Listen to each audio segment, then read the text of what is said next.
5 tricks that I use to recreate a Jurassic Park shot. Rain. I wanted to use Houdini to recreate the rain, but I never used it before, so I looked for a bunch of tutorials, and the best one I found was by far by CG Forge, which I highly recommend.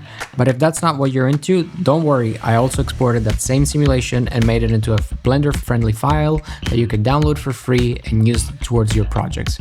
You just want to append the rain main collection into your shots, move them around, change the timing if you need to, and then just like that, you get rain. Separately to that, I wanted to use Baga Rain because they have a very cool rain shader that you can use on any material that you have in your scene, and that lets you tweak water density, water scale, you can change the speed of the ripples, the scale of the ripples, and that's really awesome because when you combine it with the rain simulation that I made, then everything comes together beautifully.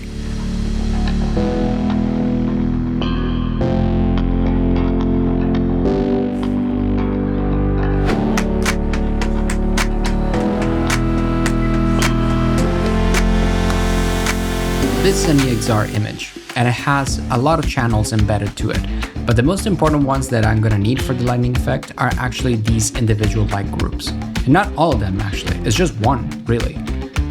So let's go deeper. Inside of Nuke, what I do is I first create a noise generator. This is essentially what's gonna drive the intensity and speed of the flickering of the lightning effect that I want. Now, next thing I do is I shuffle out the light group that I need to tweak, and then I basically make sure that it's subtracted from the image, effectively removing it completely. Now, parallel to that, I'm gonna create a grade node, and with that, I'm gonna tweak the look to match it to what I want it to look like.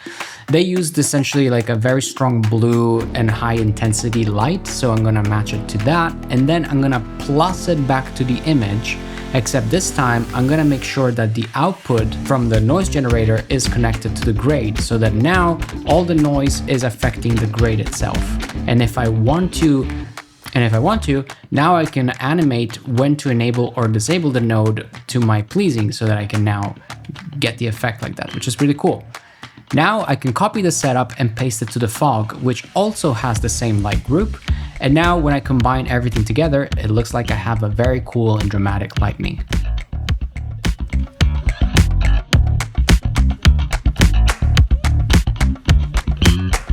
For the gobos, I created them in Nuke. You can 100% do it also in Blender, but I am much faster there. So all I do essentially is just apply an expression that I apply to the translation so that it moves lateral. And then I just export an image sequence from that, and I bring that as a mesh plane into Blender. Then I set up correctly the parameters to get the image sequence to play correctly. And then it's pretty much done. The most important thing that you want to be aware of is that you make sure the beam shape values are as close as possible to 0, because otherwise the broader they are, the more blurry the image is going to be, and so you're not going to be able to really see those shapes in the fog. Now, the thing here, obviously that's most important, is to make it subtle enough. You just want to feel it, but not see it.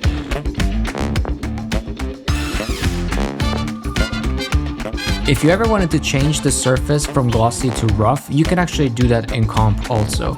So if you use my Nuke template towards the right where you have the gloss parameters, I basically make a blur so that I can remove all the glossy surface details. And then in parallel to that, I'm gonna shuffle out an ambient occlusion, and then I'm gonna color correct it so that I can squeeze out all of the details I can, which I'm gonna use to multiply back over the blurred image.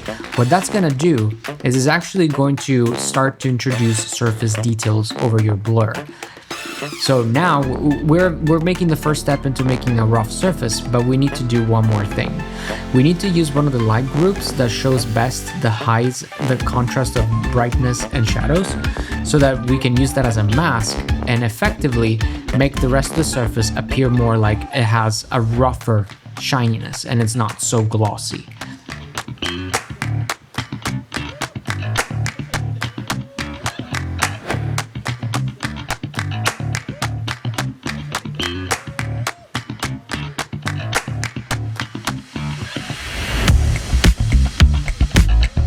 Relighting is one of the most powerful tools that you have available.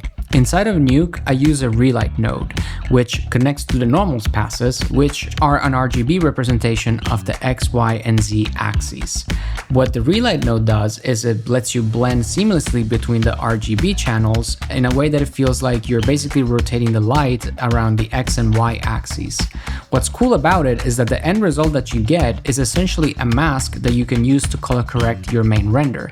So this way, you're basically adding now a new rim light, or you're introducing a bottom light, and you are introducing more color to it. And then, you can do even more things, like for example, using the same noise generator from before, but now you can use that to generate, flame flickering, or you can do light bulbs that are flickering. You can do the lightning effect, of course, which is great because now you have unlimited possibilities. But for my shot, what I've used it for essentially is just adding a bit of an extra accent on the lightning effect from above because I wanted to feel a little more interesting. That was it. So this was it. These were 5 tricks that I used to get the shot to look the way it does in the end. I hope that you got to learn something useful from this video, and hopefully in the videos that are coming in the future.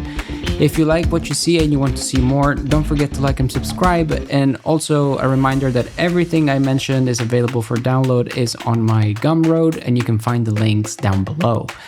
Thank you so much again for watching. I'll see you in the next video. Ciao for now.